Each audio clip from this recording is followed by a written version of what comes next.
Bismillahirrahmanirrahim. Assalamualaikum warahmatullahi wabarakatuh. A'udzubillahi minasyaitonir rajim. Alhamdulillahi rabbil alamin. Alhamdulillahilladzi bi ni'matil iman wal islam. Asyhadu an la ilaha illallahul malikul alam wa asyhadu anna sayyidana Muhammadan abduhu wa rasuluhu sayyidul umam. Allahumma salli wa sallim ala sayyidina wa habibina safiyina wa karimina wa maulana Muhammadin alladhina taba'u bisri wal alam. Qala Allah ta'ala fi kitabil karim, a'udzu billahi minasyaitonir rajim. Bismillahirrahmanirrahim. Ya ayyuhalladzina amanu taqullaha haqqa tuqatih wa la tamutunna illa wa antum muslimun. Shadaqallahul azim wa sadaqa rasulul habibul karim. Wa nahnu ala dzalika minasyahidin wa syakirin walhamdulillahi rabbil alamin. Hadirin jamaah Majelis An-Nawawi yang dirahmati Allah Subhanahu wa taala. Menjadi wajib bagi kita semuanya untuk senantiasa bersyukur kepada Allah Subhanahu wa taala yang senantiasa memberikan kepada kita nikmat iman, nikmat Islam, nikmat ihsan, terutama kesehatan yang alhamdulillah sampai dengan malam hari ini, detik ini kita masih bisa berwajah, kita masih bisa melangkahkan kaki kita untuk sama-sama melaksanakan kajian rutinan kita setiap malam hari ini dengan penuh dan segala harapan. Mudah-mudahan ini semua bagian daripada ikhtiar kita, wasilah kita, usaha kita untuk senantiasa menjaga dan meningkatkan ketakwaan kita. Di samping syukur kita atas segala nikmat yang Allah berikan, mudah-mudahan Allah senantiasa menyisipkan rasa takut kita kepada Allah Subhanahu wa taala, karena rasa takut itu bagian daripada bagaimana kita menjaga dan meningkatkan ketakwaan. Salawat dan salam senantiasa tercurah daripada junjungan kita Nabiullah Muhammad sallallahu alaihi wasallam, yang insyaallah dengan senantiasa kita melaksanakan segala sunnahnya dan senantiasa kita berdoa mohon kepada Allah, mudah-mudahan kelak kita mendapatkan sawaatul usman. Amin ya Allah ya rabbal alamin. Jamaah rahmatullah, insyaallah malam hari ini masih di bulan yang disucikan Allah Subhanahu wa taala. Insyaallah kita melanjutkan rutinan kita malam hari ini. Insyaallah kita sama-sama mohon pada Allah Subhanahu wa taala ya, dengan beristighfar dan juga kita bertawasul saling mendoakan baik bagi yang sudah meninggal di antara keluarga kita, guru-guru kita maupun saudara-saudara kita yang sedang tertimpa bencana yang sampai hari ini belum dan juga nggak tahu kapan berhentinya, terus saling menyusul dari jauh ya, dari jauh seberang pulau kita mendengar, kita melihat berita. Sekarang mendekat Jakarta itu nggak selesai-selesai akhirnya. Tadi pagi kita acara di Istora Senayan sampai jam 11 itu masih hujan, nggak berhenti. Otomatis ini hujan, airnya itu debitnya nggak turun-turun ya. Mudah-mudahan dengan doa yang kita panjatkan kepada Allah Subhanahu wa taala bisa memberikan kekuatan bagi saudara-saudara kita seiman maupun bersama, bahwasanya kita mohon kepada Allah atas segala perlindungannya, karena waktunya sudah cukup larut ya. Jadi kita ke inti terlebih dahulu, kita beristighosah terlebih dahulu, nanti sedikit memaknai peran penting ya, bagaimana kita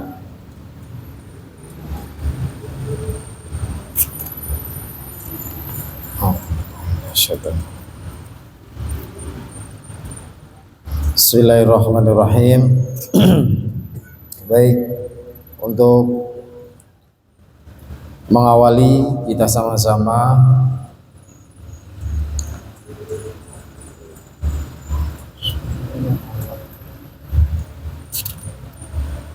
bertawassul ya insyaallah dengan niat yang baik, dengan hati yang tulus ini, semoga Allah berikan kepada kita, khususnya pada diri kita juga semuanya, dan juga lingkungan di sekitar kita, diberikan Allah Subhanahu wa Ta'ala segala keamanan, kenyamanan, dan kedamaian. Li hadratis Muhammad hasanah syahrillah hadrat Nabil Mustafa Sayyidina Muhammad sallallahu alaihi wasallam wa alihi wa sahbihi al-kiram. Al-Fatihah. A'udzu billahi minasy syaithanir rajim. Bismillahirrahmanirrahim. Alhamdulillahi rabbil alamin.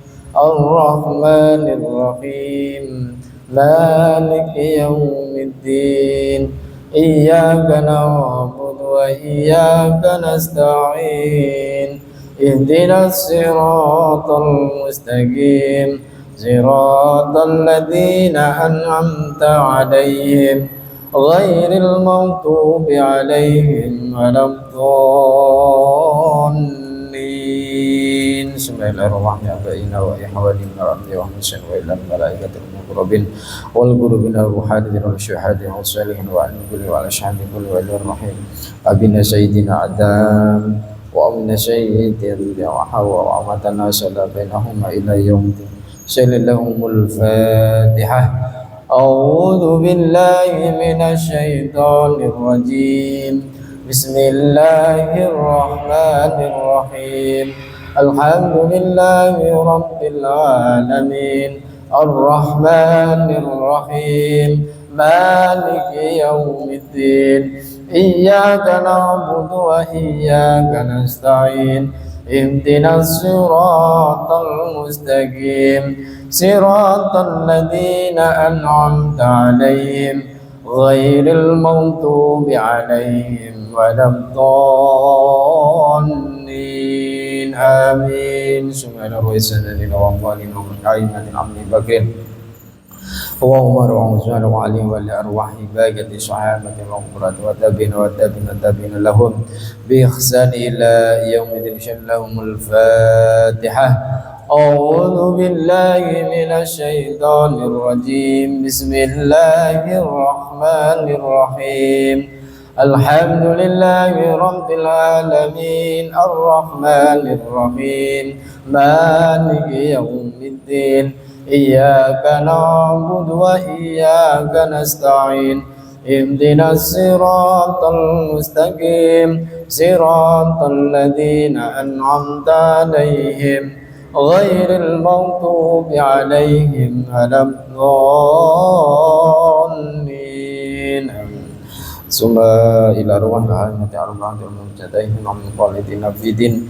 Summa ila arwah ulama rasidin wa qurrabil mukhlisina wa a'immatil hadisin mufarisina wa syairi syadatina subiyatil muhaqqiqin. Summa ila arwah walatin muslimin wal muslimat wal masyriqil ila magharibiha wa min yaminiha ila simaniha. Sallahumul Fatihah. A'udzu billahi minasy syaithanir rajim. Bismillahirrahmanirrahim. Alhamdulillahi rabbil alamin. Ar-Rahmanir Rahim. Maliki yaumiddin. Iyyaka na'budu wa iyyaka nasta'in.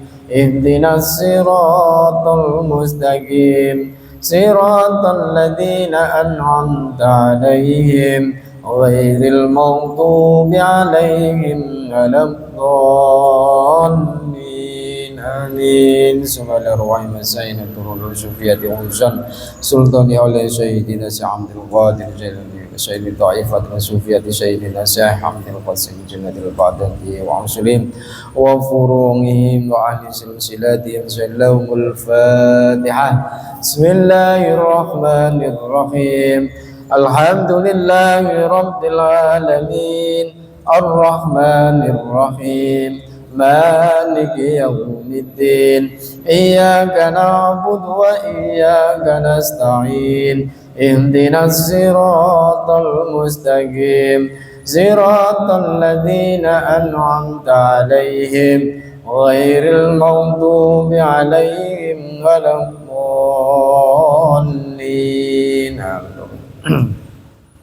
Summa ila ruwahi masayina dhatil ulma unsun jama'at hasim asri wa sa'amdul wa hamasullah wa sa'im bisri samsuri wa sa'fagi maskum wa sa'ma asul asam wa sa'abas mutu wa syairul musaji subhanallah al-fatihah. A'udhu billahi minasyaitanir rajim. Bismillahirrahmanirrahim. Alhamdulillahi rabbil alamin.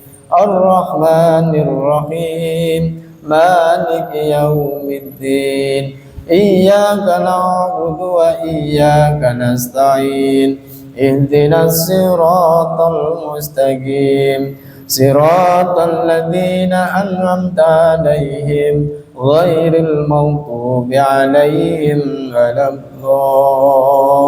الضالين آمين. ثم إلى روح والدنا ووالدكم ومسيحنا ومسيحكم وعواتنا وعماتكم ولمن أحسن إلينا ولمن أساء علينا ولمن له حق علينا ولمن أرسل عندك بدعاء الخير لهم الفاتحة. أعوذ بالله من الشيطان الرجيم. بسم الله الرحمن الرحيم. الحمد لله رب العالمين الرحمن الرحيم مالك يوم الدين إياك نعبد وإياك نستعين اهدنا الصراط المستقيم صراط الذين أنعمت عليهم غير المغضوب عليهم ولا الضالين. ثم إلى أرواح جميع المؤمنين والمؤمنات والمسلمين والمسلمات الأحياء منهم الأموات من مشرقها إلى مغربها ومن يمينها إلى شمالها ومن أموات من يشاء هذه جلسة المباركة سيلهم الفاتحة. أعوذ بالله من الشيطان الرجيم. بسم الله الرحمن الرحيم.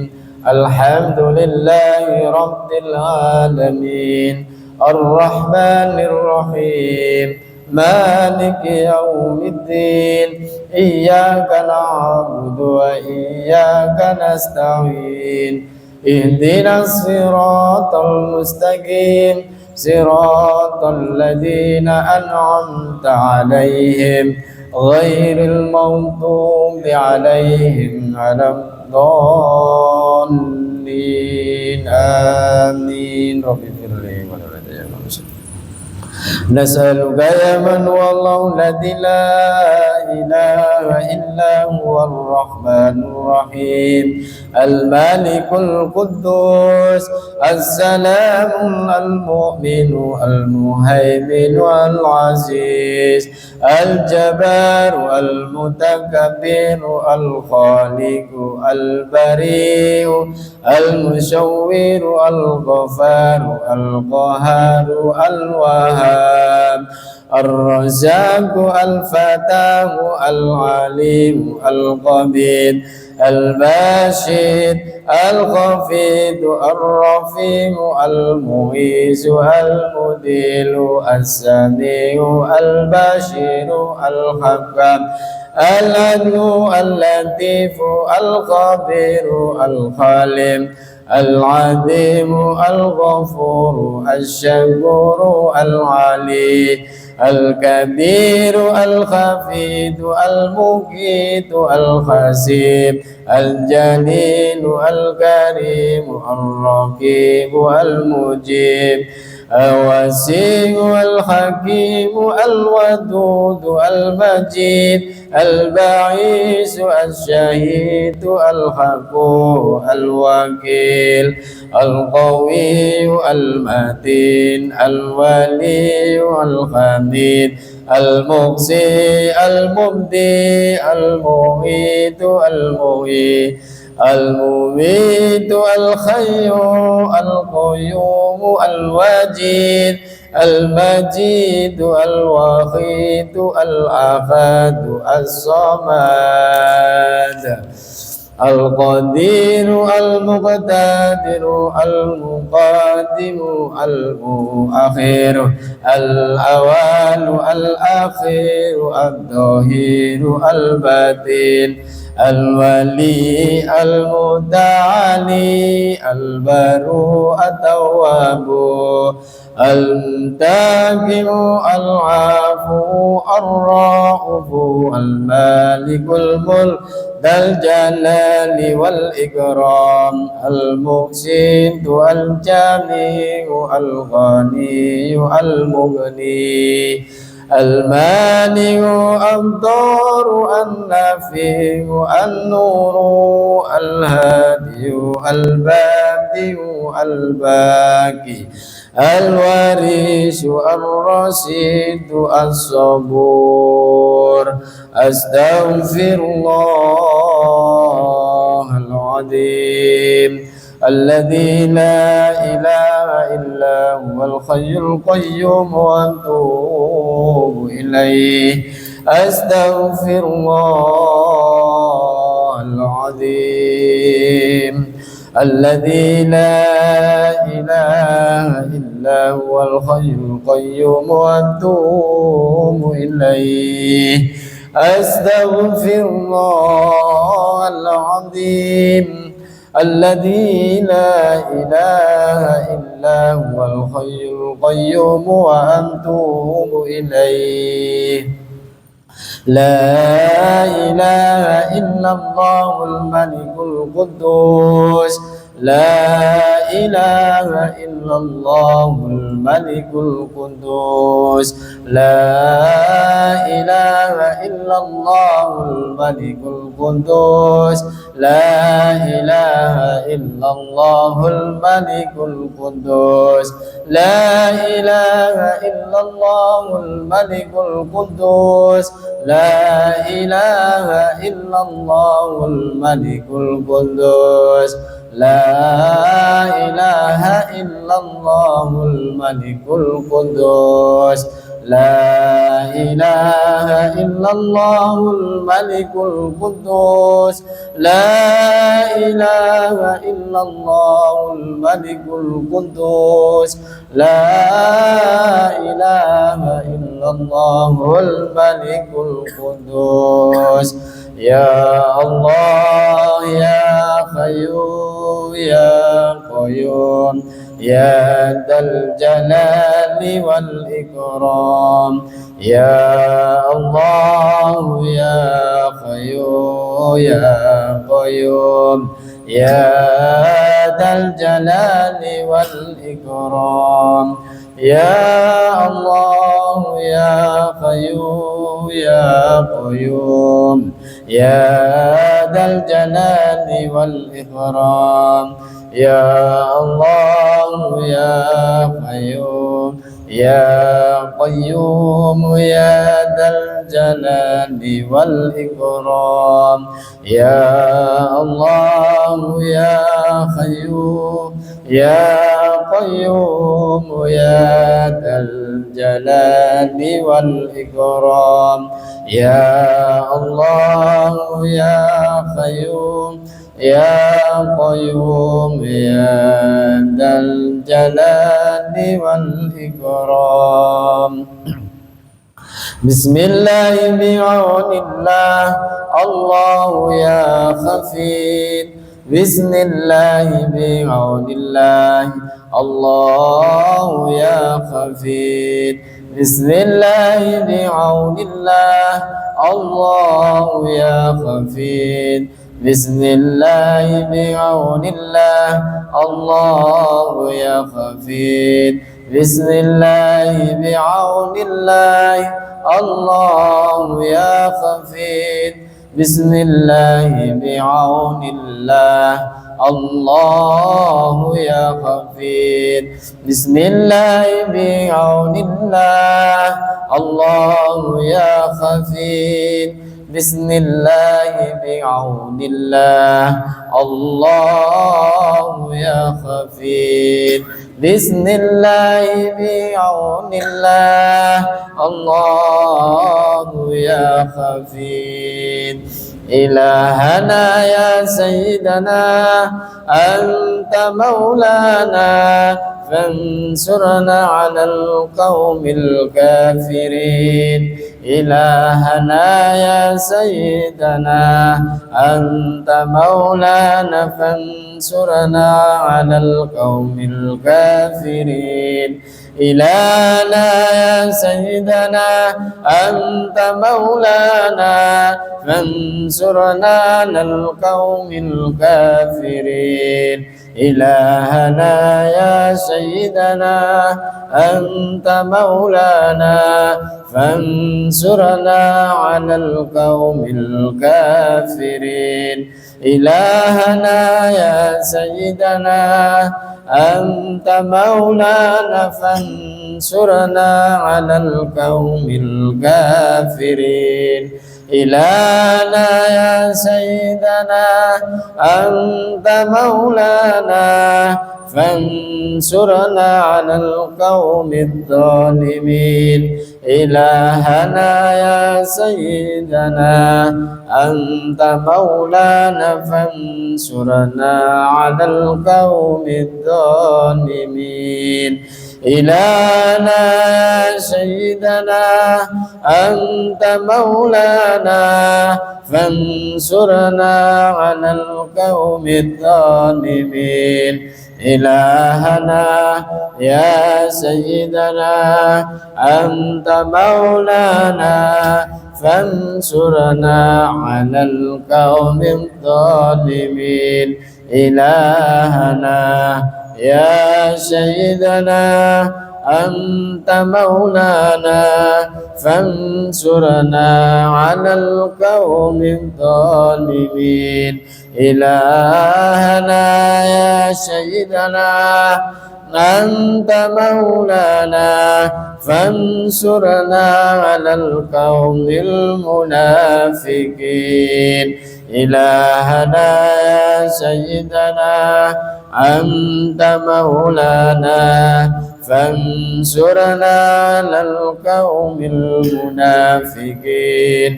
Ilahana ya Sayyidana anta maulana fansurna 'alal qaumil munafiqin. Ilahana ya Sayyidana anta maulana fansurna 'alal qaumil munafiqin. Ilahana ya Sayyidana anta maulana fansurna 'alal qaumil munafiqin.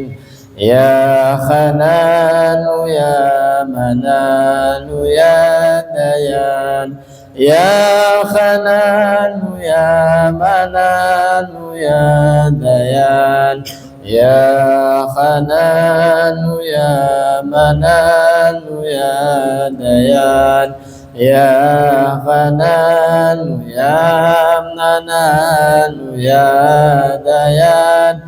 Ya Hananu ya Mananu ya Dayan. Ya Hananu ya Mananu ya Dayan. Ya Hananu ya Mananu ya Dayan.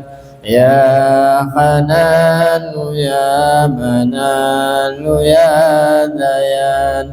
Ya Hananu ya Mananu ya Dayan. Ya Hanan ya Mananu ya Dayan. Ya Hanan ya Mananu ya Dayan. Ya Hanan ya Mananu ya Dayan. Assalamualaikum يا رجال الغيب يا أيها الأرواح المقدسة أغثني بالغوثة وانظرني بالنظرة يا رقبة يا نقبة يا نجبا يا أبدال يا أوداد يا غوث يا قطب أغثني بالغوثة بحق محمد صلى الله عليه وسلم.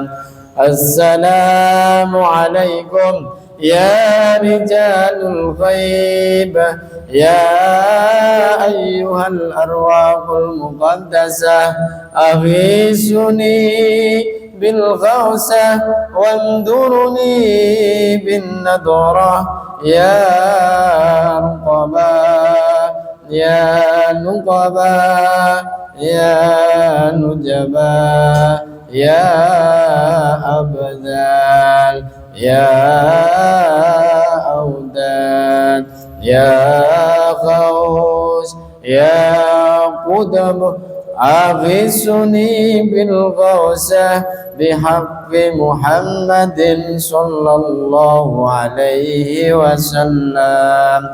السلام عليكم يا رجال الغيب يا أيها الأرواح المقدسة أغيثوني بالغوثة وانظروني بالنظرة يا رقبا يا نقبا يا نجبا يا أبدال يا أوداد يا غوث يا قدر أغيثني بالغوثة بحق محمد صلى الله عليه وسلم. يا أرحم الراحمين يا أرحم الراحمين يا أرحم الراحمين بلغ على المسلمين يا أرحم الراحمين يا أرحم الراحمين يا أرحم الراحمين بلغ على المسلمين يا أرحم الراحمين يا أرحم الراحمين يا أرحم الراحمين بلغ على المسلمين. الفاتحة. أعوذ بالله من الشيطان الرجيم.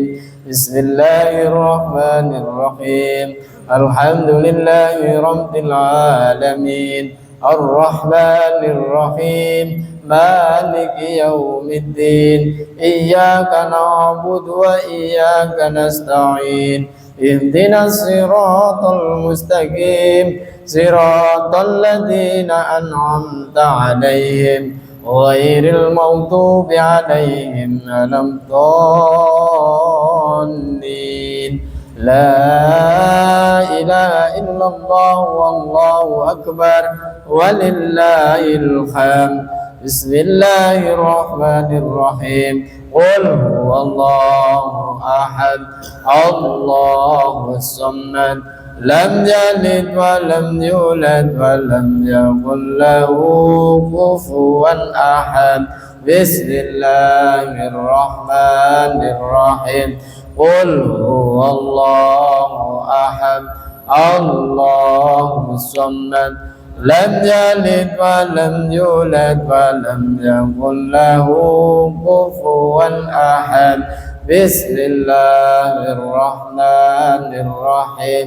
قل هو الله أحد الله الصمد لم يلد ولم يولد ولم يكن له كفوا أحد لا إله إلا الله والله أكبر ولله الحمد بسم الله الرحمن الرحيم قل أعوذ برب الفلق من شر ما خلق ومن شر غاشق إذا وقب ومن شر النفاسات في العقد ومن شر حاسد إذا حسد لا إله إلا الله والله أكبر ولله الحمد بسم الله الرحمن الرحيم قل أعوذ برب الناس ملك الناس إله الناس من شر الوسواس الخناس الذي يوسوس في صدور الناس من الجنة والناس بسم الله الرحمن الرحيم ألف لام ميم ذلك الكتاب لا ريب فيه هدى للمتقين الذين يؤمنون بالغيب ويقيمون الصلاة ومما رزقناهم ينفقون والذين يؤمنون بما أنزل إليك وما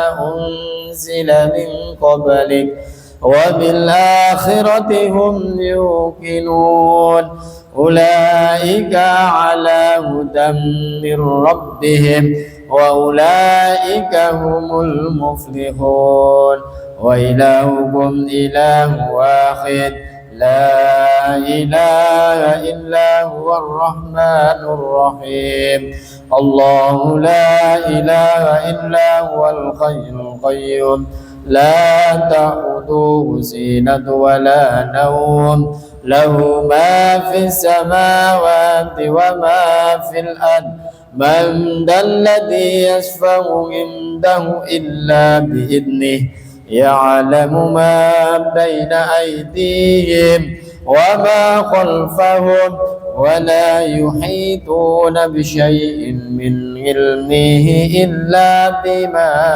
شاء وسع كرسيه السماوات والأرض ولا يؤوده حفظهما وهو العلي العظيم أستغفر الله العظيم أستغفر الله العظيم أستغفر الله العظيم أستغفر الله العظيم أستغفر الله العظيم أستغفر الله العظيم أستغفر الله العظيم أستغفر الله العظيم أستغفر الله العظيم أستغفر الله العظيم إن الله غفور رحيم أفضل ذكر فعلا أنه لا إله إلا الله لا إله إلا الله لا إله إلا الله محمد رسول الله صلى الله عليه وسلم لا إله إلا الله لا إله إلا الله لا إله إلا الله لا إله إلا الله لا إله إلا الله لا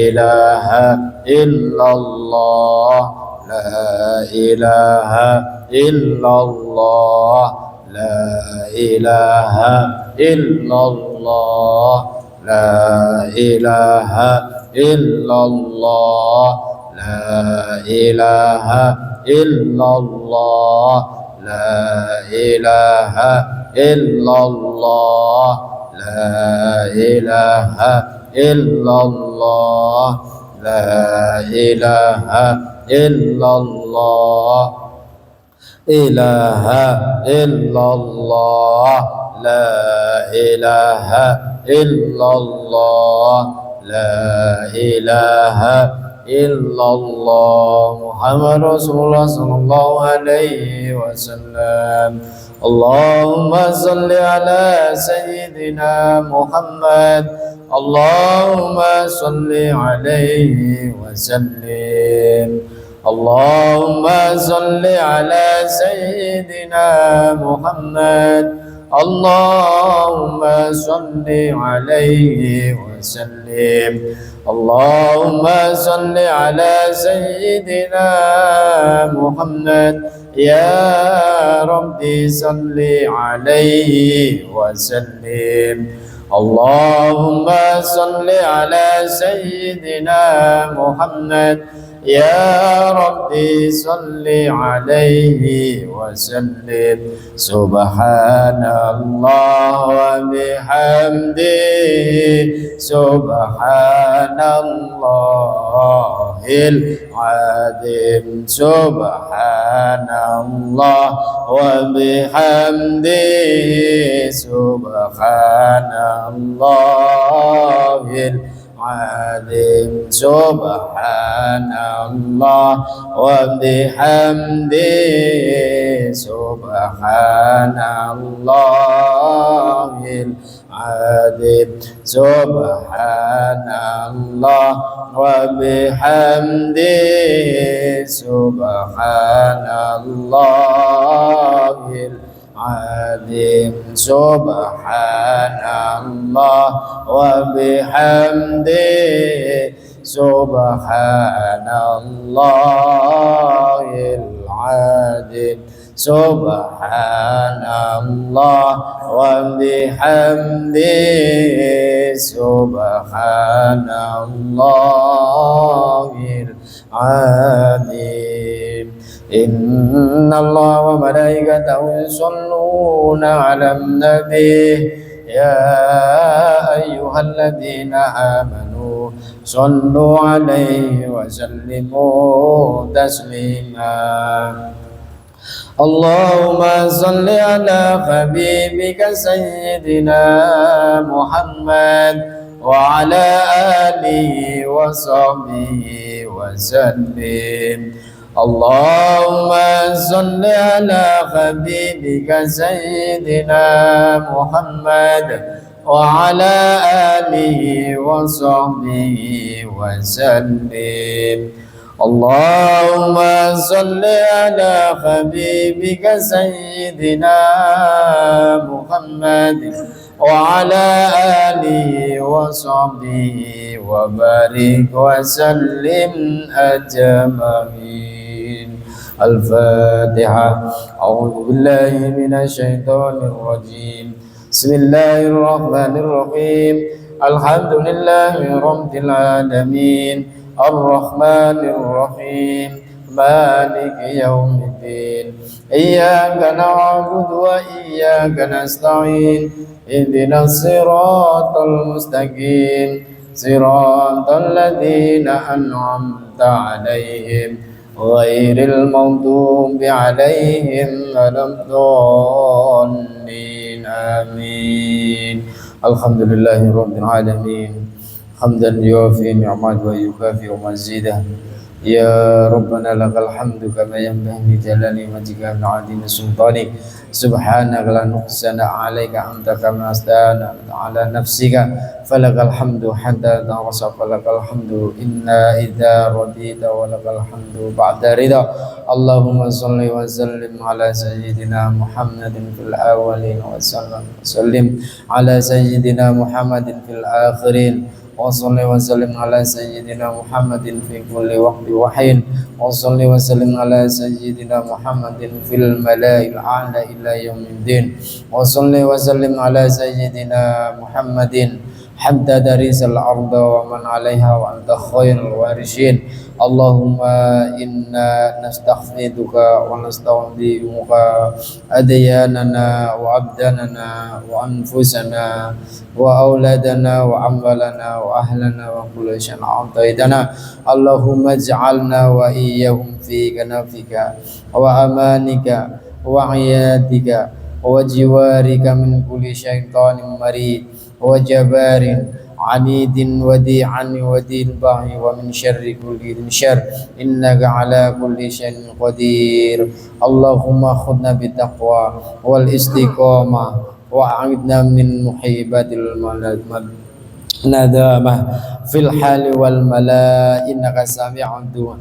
Wa salli Allahumma bi jamalika wa jalali ala sayyidina Muhammad wa ala alihi wa sahbihi ajma'in warzuqna kamal mutaba'atil lahu dhahiran wa batinan ya arhamar rahimin bi fadli subhana rabbika rabbil izzati amma yasifun wa salamun alal mursalin walhamdulillahi rabbil alamin. Syiril Fatihah. A'udzu billahi minasyaitonir rajim. Bismillahirrahmanirrahim.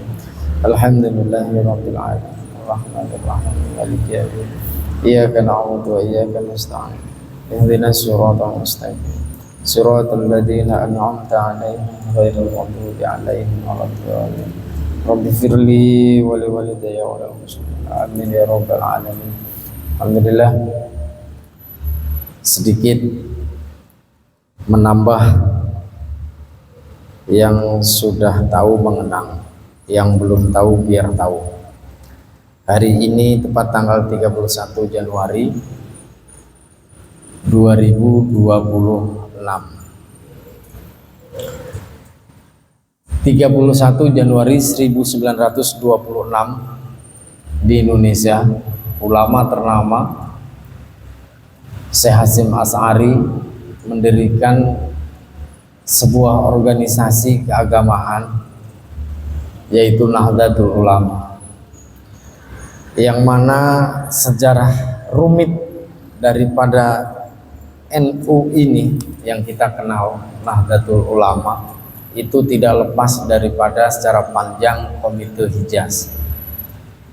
Komite Hijaz itu adalah bagian panitia kecil yang dibentuk di tahun yang sama. Ini bagian daripada embrionya NU ya. Ini mengirimkan delegasi ke Arab Saudi yang tujuannya adalah pertama memohon ya, kebebasan di dalam bermazhab ya.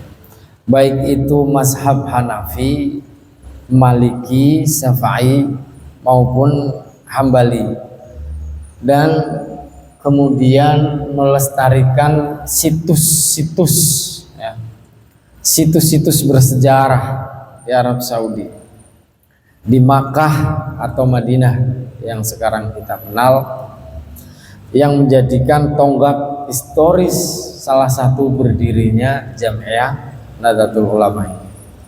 Kemudian dikarenakan Komite Hijaz ini membutuhkan payung hukum resmi ya, di mata dunia secara internasional, maka ini yang kemudian mendorong terbentuknya pendirian sebuah organisasi yaitu Nahdlatul Ulama, kalau tepatnya di tanggal 16 Rajab kalau di bulan Hijriah, tanggal 16 Rajab. Di tahun Hijriahnya 1344 Hijriah. Jadi kalau hari ini 2026, dari tahun 1926, maka 100 tahun sudah ya, Nahdlatul Ulama berdiri di Indonesia. Sekarang sudah kita kenal sekarang sudah kita jalani amaliyahnya, kita fahami akidahnya. Nah, kenapa kemudian ini menjadi momentum penting, ya, menjadi momentum penting yang harus kita ketahui, bahwasanya perjalanan yang panjang ini tidak lepas bagaimana daripada kekhawatiran para ulama, ya, di antara perbedaan-perbedaan pandangan, ya, di antara tradisi-tradisi, di antara budaya-budaya yang ada di masing-masing, baik itu di dalam negara berbeda dengan daerah-daerah yang lain ataupun negara dengan negara yang lain. Ini akan membenturkan, ya, di antara kita semuanya. Maka para ulama ini menjaga dengan mendirikannya Jamiah Nahdlatul Ulama ini tidak lain dan tidak bukan, salah satunya adalah bagaimana kita bisa, ya, bagaimana kemudian kita bisa di dalam kaidahnya Jamiah Nahdlatul Ulama atau Ahlus Sunnah wal Jamaah itu kemudian di dalam bahasanya itu al-mukhafadatu 'alal qadim sholih wal akhdu bil jadidil aslah, ya. Jadi melestarikan nilai-nilai tradisi atau budaya lama dan menerapkan nilai-nilai tradisi baru tetapi baik, tanpa meninggalkan syariat-syariat keislaman. Dalam arti dulu kita tidak bisa terlepas bagaimana penyebaran Islam di masing-masing wilayah, baik itu negara maupun daerah, itu tidak lepas dari budaya atau tradisi. Nah, oleh karena itu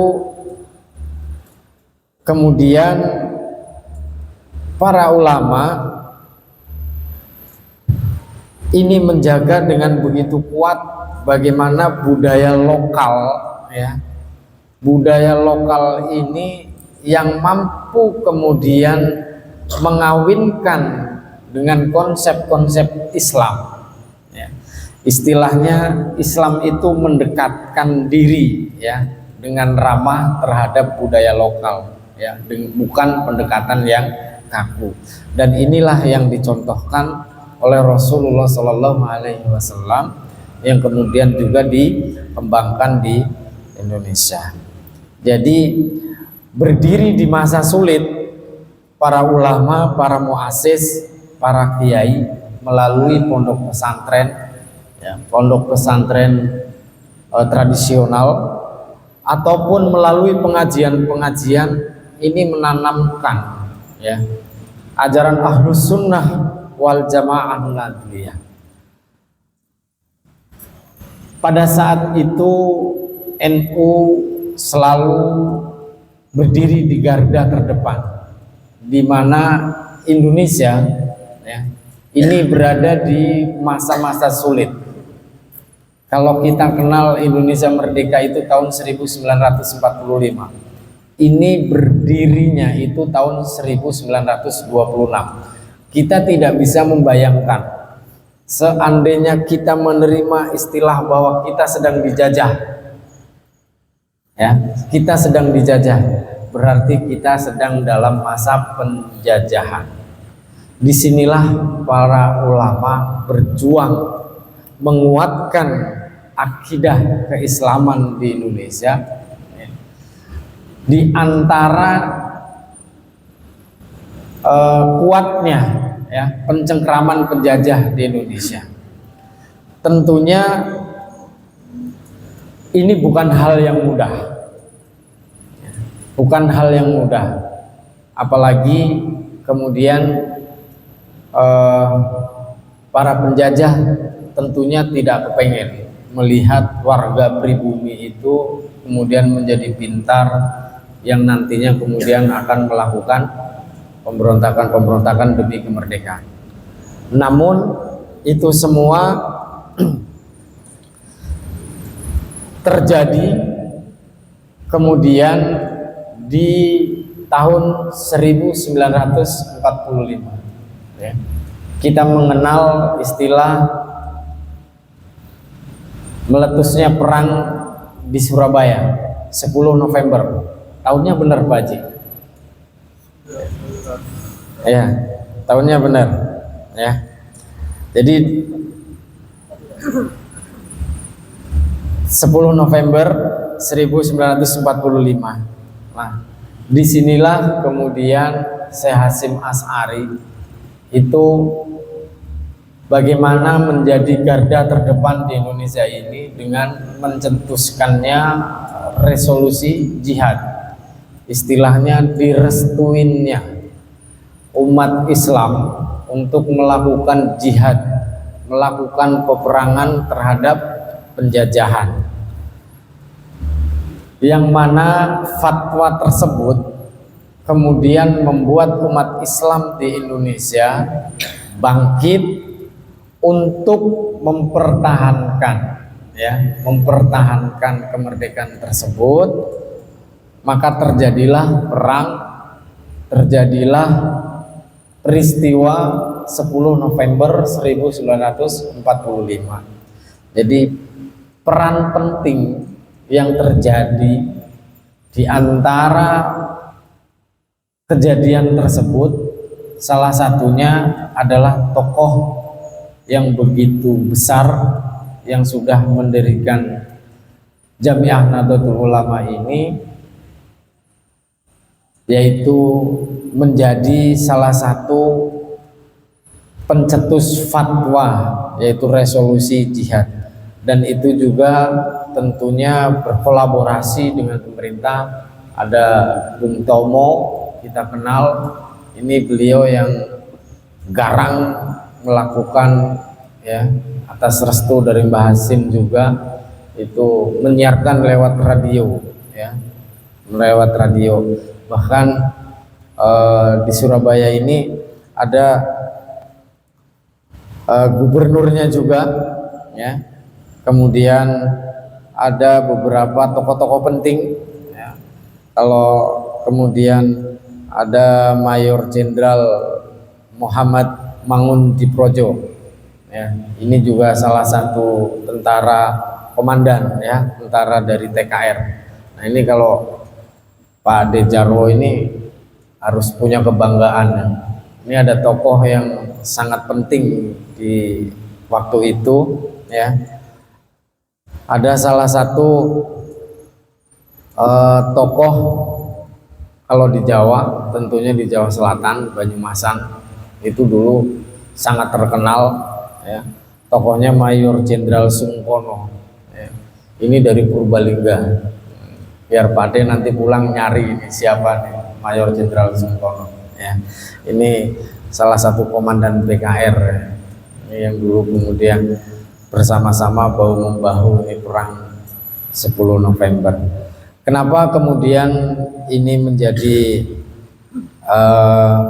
perlu kita ingat bahwasanya secara panjang NU itu di Indonesia membersamai, menjaga, bahkan sampai hari ini tentunya PR kita bersama ya, untuk terus menjaga amaliyah kita, tidak dengan perang, tetapi perang kita adalah melawan bagaimana kemalasan kita ya, kemalasan kita meneruskan amaliyah Ahlussunnah wal Jamaah, baik dari istighosah, yasinan, tahlilan ya.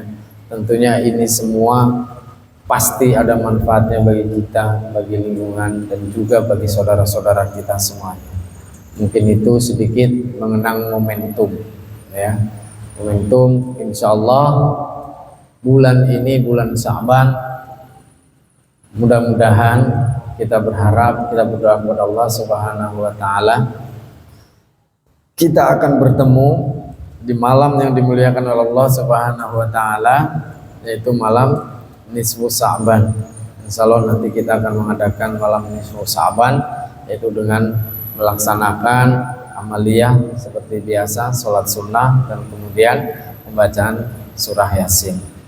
Nanti kita lihat jatuhnya di tanggal berapa, kalau nggak salah tanggal 3 nisfu Sya'bannya, tanggal 3 Februari kalau nggak salah.